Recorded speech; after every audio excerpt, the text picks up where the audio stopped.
بەداخەوە لە دوای تێپەڕبوونی 50 ڕۆژ بەسەر وەرگرتنی موچەی مانگی 11 سبەی قەرار وایە موچەی مانگی 12 وەزارەتی پەروەردە و سەرجەم مامۆستایان دابش بکرێت. دیارە ئێمە بەنسبەت کەرکووکەوە زیاد لە 525 قوتابخانە و خوێندنگامان هەیە بە سەرجەم قۆناغ و مەراحلەکانەوە دەبێت بەڕێوەبەری ئەم ناوەندی خوێندنانە سبەی هەمویان بچن بۆ چەمچەماڵ بۆ بانک تا لەوێ موچەکانیان وەرگرن. دیارە مەکارێکی ئەوەندە ئاسان نییە، ئەم کارە کارێکی تەقلیدی زۆر کۆنا و بەدەرە لە ڕێنمایە تەندروستیەکان و لەگەڵ ڕێکارە ئەمنیەکانە یەک ناگرێتەوە.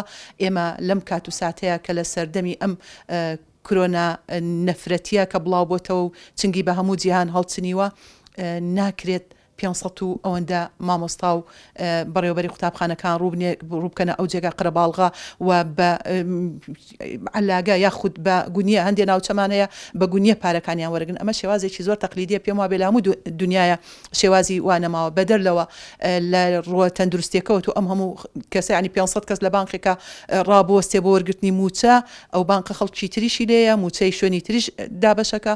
ئەمانە هەمووی دژە بە ڕێنمایە تەندروستیەکان و لەم بارودۆخە مەترسێکی گەورە لەسەر ژیانی مامۆستایان دروستەکە.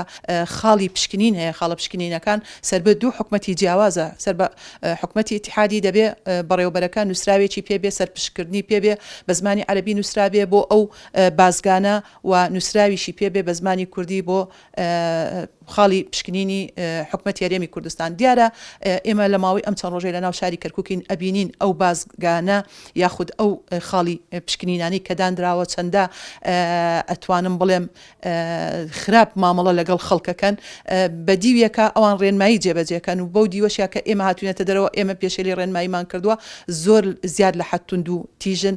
ئێمە دەستمان لەسەر دڵمانە سبەی مامۆستایانمان عەزیێتە کێشن، سبەی مامۆستایانمان ڕەنگە ڕوبەڕووی ئیهانە ببنەوە، ڕەنگە ڕوبەڕووی قسەی نەشیاو ببنەوە. بۆیە دڵگرانین و دەبوو حکومەتی هەرێمی کوردستان بیر لە ئالێتێکی جیاواز بکاتەوە.